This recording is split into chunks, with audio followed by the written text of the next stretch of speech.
Hi, my name is Gabe Arnold. I'm the founder of Landscape Marketing Hero. And what I want to share with you today is how to double your income and work less inside your landscaping business. This is a really important principle that I've shared with many clients over the years. And it's an important, not only thought process tool, but it's actually something you can apply in different ways and really help you get amazing results. So stay tuned and I'll share this with you. I'm Gabe Arnold, and this is the Green Mountain Podcast. We are the champions who brave the elements to create beauty. We see chaos and create order. We are never afraid of hard work, and we understand the power of strategic thinking and intentional actions. We come from all walks of life, and we will never allow our past to determine our future potential. We create beauty around the homes of our customers and increase the value of our community with the work that we do every day.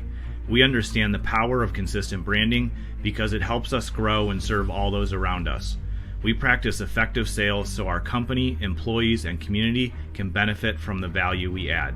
We intentionally invest in operational habits that help us deliver excellent results to our customers on a continual basis. We understand that powerful and beautiful things take time to grow, and with consistent watering and intention, amazing results can happen. We are committed to making the world a better place by being positive examples to all those around us. We don't allow anyone to look down on us because we know the value we bring to our community as leaders. We create positive workplaces for our employees so they feel safe and supported, and at the same time, we hold ourselves to high standards. We pursue excellence on a daily basis because we know the journey is worth the sacrifice. We are the protectors of the land. We are the guardians of beauty. We are the heroes. We are landscapers.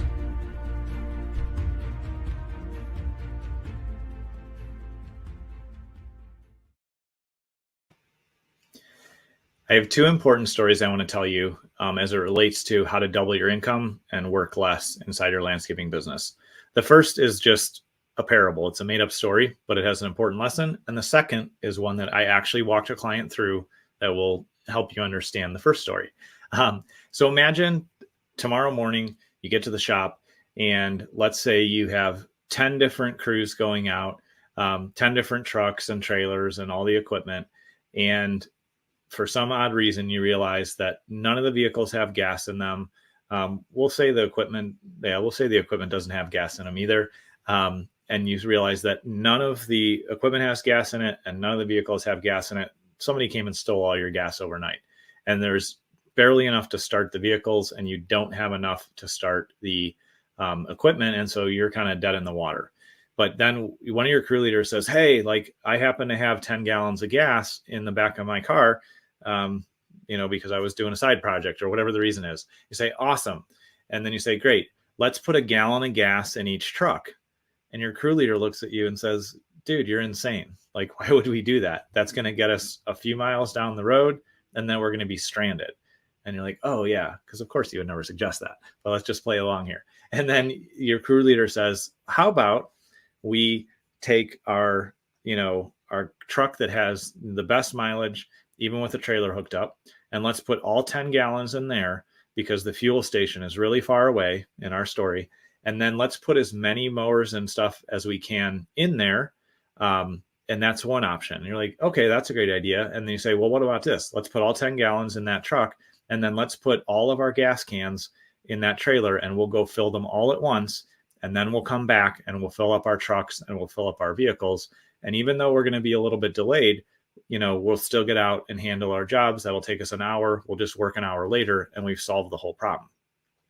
So instead of splitting up your limited resources of 10 gallons into 10 different trucks and not getting anywhere and just causing problems, you consolidate your resources into one truck, and you're able to then solve the problem, right? It'd be a more logical way to get to the destination. The second story is a real story. I had a client come to me, and they were getting great results for their customers. They understood a lot of their operational habits, and they had fairly effective sales.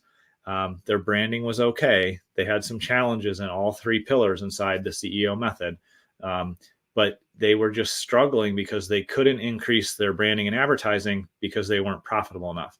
And they were having trouble hiring good employees because they didn't have the revenue and profit to justify it. And, sales was okay, but they just felt like they had to do so many sales appointments just to get one customer. They were only getting about 1 in 10 customers. And part of that challenge is that they weren't able to hire an effective salesperson because, again, revenue was down and they were spreading out their resources really thin. So we walked through an exercise that I want to have you think through today. I said, what would happen, because they had about 100 customers. I said, what would happen if you doubled your prices today? And they were shocked. They're like, oh my God, we could never do that. And that, we'd lose all our customers. And I said, okay, well, let's just think it through. I said, what if you doubled your prices? And what if you lost half your customers? And I said, what if you lost half your customers? Because I've helped many clients do dramatic price increases. I've even had clients do the full doubling of pricing and they don't even lose half their customers. But let's walk through the thought process and think what would happen if a worst case scenario would happen, even though I've done this dozens of times and never seen half the customers leave. Let's just pretend the worst case scenario that I've never seen happens. You double your prices today and you lose half your customers tomorrow, and half of them stay with you and pay the doubled rate. I said, what would that do to your company? And as they sat there and we broke it down and looked at some of the numbers, we realized that they would have doubled their profits. They would have lost customers that probably shouldn't have been paying them in the first place if they were worried about a price increase. And they were able to then take, they would be able to take all that extra resources, all that extra profit, and invest in more consistent branding. They would get a better sales training and even bring in better sales folks for effective sales.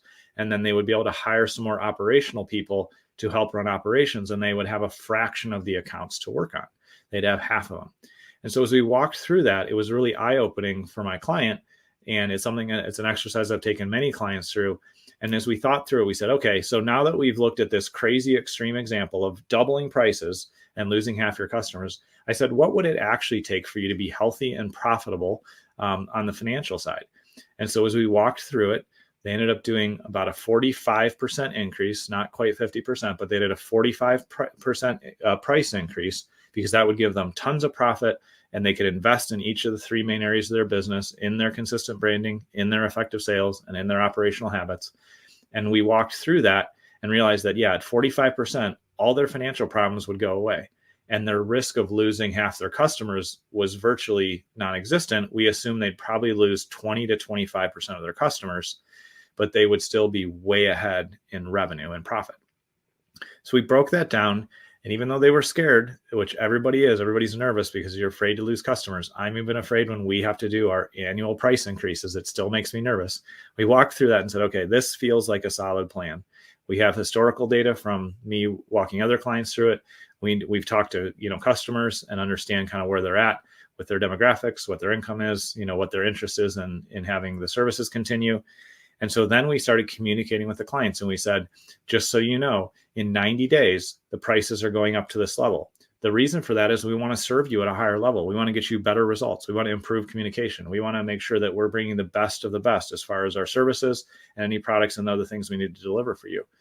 And so we communicated clearly with the customer base, and we made the price increase, and they lost less than 10% of their customers. So they had 90 of their 100 left, but they immediately increased their income and their profits, because when they made that 45% price increase, they had more resources. They were to better serve their customers, and their retention actually increased because they were able to invest more in each customer relationship. And so today I want to ask you to think differently about your pricing. Remember that value, and price are not the same thing. The value that we bring to a relationship is what people get out of it, the results they get, how they feel, having beautiful properties, having beautiful, hardscaping projects done, all the things you provide for them. That value is the time that you take off of their responsibilities so they don't have to manage that stuff themselves, and you do an excellent job for them. The price is related, but it's not the same thing. The price that we pay for value is tied together by the fact that we realize as consumers that if we buy the cheapest thing, then we're not going to get great results, and we're going to have to spend more time or be dealing with more situations and issues. But if we play more, our expectation is that we are going to get better value. And so when we raise our prices, we raise the level of customer that we're going to work for. They have better expectations. We know we can provide more value. So I want to encourage you to think through that process of ask yourself, when was the last time I really looked at my pricings, and how much did I raise my prices?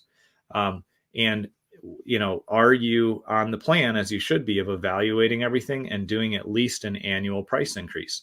And how much should you do? Don't do the minimum, because you're just continuing that suffering. You're continuing that situation where you're not bringing enough revenue to really invest in your business properly and get the income that you want and deserve out of the company. Look at how aggressively can you raise so that profits increase. This is something that we always help our clients through. We help them understand the process. We make sure that they're going to do it successfully. And so if you need help with this, please do reach out. But regardless of if you need to reach out to us or you talk to your CPA or you talk to other people, realize that it's part of our job as owners to raise our prices and be profitable so that our business can last for the long term. I remember one lesson my grandfather taught me many times, and he would always say, if we don't charge enough, we're not going to be in business next year, and then this customer is going to be screwed by somebody that doesn't know what they're doing. And so it's your responsibility to take ownership of this area of your business and to truly serve your customers by charging the right rates and by charging profitably.